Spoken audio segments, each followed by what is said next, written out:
Hairy Gamers!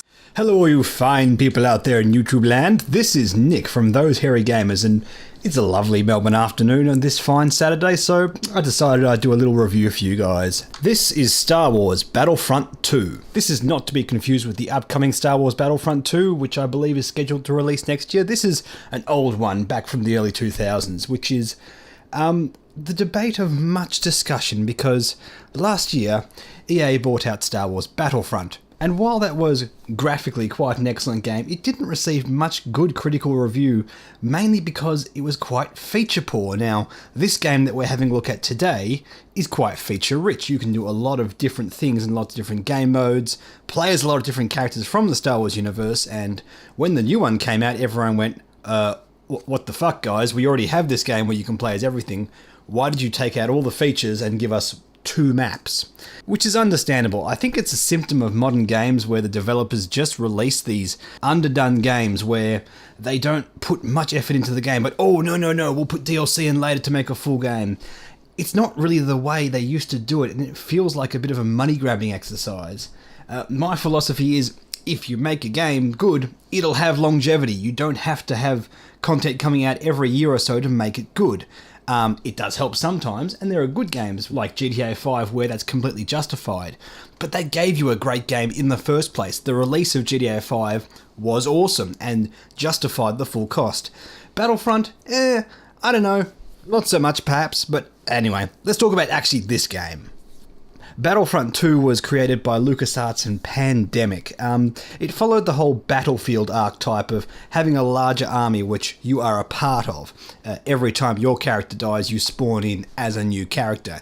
You can play as unique characters such as Jedis and bounty hunters and stuff, but that's a special thing that you unlock, and they sort of enter the battle one by one, and you can't have an entire army of Jedis. I know, very sad. There are several different game modes you have here. One is the basic story campaign. Again, something that wasn't added in the new one, but hey, whatever. This is a retelling of what's known as the 501st. Now, for you Star Wars geeks out there, you'll know that that's Vader's sort of private army of stormtroopers that he uses to do all his bidding. The 501st were also part of the original Battle of Geonosis, so this is their story about how they entered the Clone Wars and eventually collaborated with Vader to betray the Jedi, blah, and it sort of goes through all the Star Wars movies. It's a neat little story. I recommend having a look into it. For those of you who are into Star Wars Extended Universe stuff, this is pretty cool. There's also a Galactic Conquest mode where you play as one of the 4 factions and you basically spawn on a planet somewhere in the galaxy and you move your forces round planet to planet and try and take over the whole map. There are several RTSs that use this kind of game mode and it's pretty cool. Unfortunately, it can get a bit tedious when you have to retake the same planet over and over again and you're forced to basically play the same level, quote unquote, over and over again, and you get a bit tired of it, but I guess that's kind of the reality of fighting a real immersive war. There's also an instant action mode, which lets you pick any level within the game and just play on that map with any faction you like with your chosen upgrades. In this also is the ability to enter into space battles. Now, this is a part of the game which I felt was a bit underdone. Within the Star Wars universe, there's lots of different kinds of spaceships, and the problem with this mode in this game is every faction functions exactly the same way. There's 4 basic ship types, interceptors, bombers, generic starfighters, and landing crafts. I don't think I missed anything there. And every faction has those exact same ships with basically all the same stats. Problem is with that, they sort of hamstrung the way the factions should work. For example, droids man their ships like any other faction. However, that's not canon within the Star Wars universe. In the Star Wars universe, the droid ships are actually droids themselves. Also, the droid army have bombers, which they've just assigned General Grievous's private ship, that type of craft, to that role, which isn't actually accurate to how that actually works. I know I'm being a giant nerd and calling and nitpicking these kinds of things, but it just annoys me. I wish we had 4 unique factions that function differently within these space battles, and that to me would add a lot more interest. To me, that's the point of actually having 4 different factions in the first place. Also within instant action mode, you can do the regular ground battles. Now, this is really cool. This is where the game really shines in my opinion. Again, you can pick one of the 4 factions, and within this mode, they do function differently. You have the 4 basic classes which function. You got your regular heavy trooper, you got a dude with a rocket launcher, a dude with a sniper rifle, and an engineer who can repair stuff. And they do vary a little bit from faction to faction, which is kind of cool. And each faction also has 2 special units. Now, the Rebels have Bothans and Wookiees. The Confederacy has Magma Guards and Droidicars. The Republic have these heavy repeater clones who have like miniguns. It's really cool. And it just adds a unique flavour to the game. On top of this also, you also have heroes for every different kind of faction. As you're playing through each of the levels, you get a chance to unlock these as you get a certain amount of kills. The game also offers one really cool mode.